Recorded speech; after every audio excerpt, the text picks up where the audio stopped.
Before I answer that, let me ask, how many people from Sylhet? Yeah. How many people from Cox's Bazar? And how many people from Dhaka? My favorite place is Dhaka.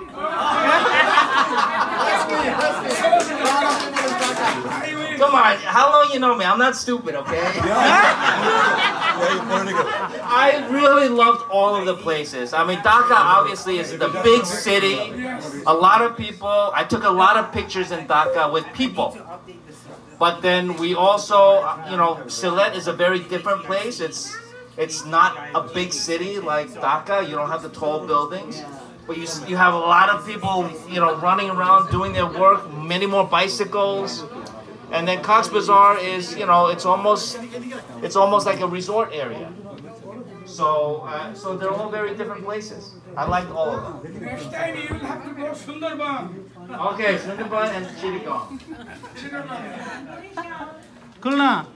Okay. Sundarban. Next question will be asked Mr. Albert. He's an attorney, so please say your. My name is Albert Baldeo. I'm also in the Ozone Park, Richmond community. A lot of you know me. And we know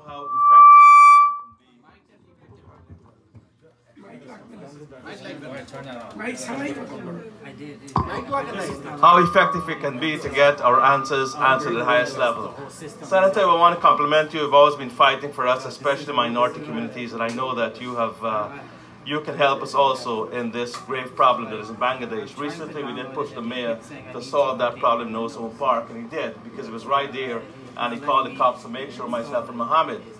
Was this like a public official trip, Senator, or was it like, was it a public? Yes. It was. So I heard you say that it's not a federal issue, but I know that you are a fighter for all communities, and that you can help two issues that face that community, and also has a greater influence and affects all of us here who live in Ozone Park or Richmond Hill. And that is, the first one is a political solution to the Rohinga refugees, Myanmar, where there are like 1 million refugees there.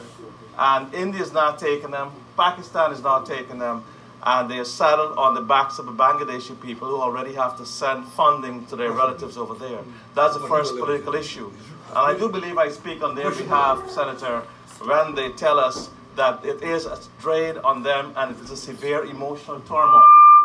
The second issue is a national one with the Bulbul Cyclone.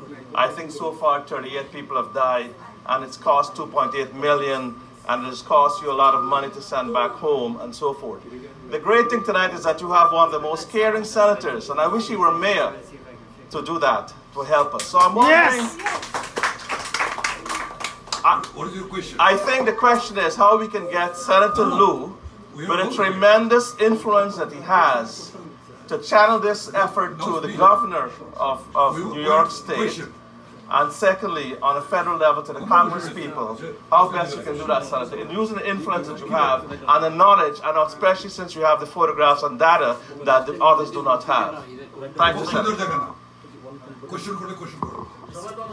Yeah, I don't know if that really was a question. It was more of a statement. As I said before, we know our place, and my fellow colleagues in the New York State Senate and I, when we visited Bangladesh, we were going as guests of the Ministry of Foreign Affairs of Bangladesh, and we're there not as international observers, but elected officials representing a significant Bangladeshi community, which is what all of you are.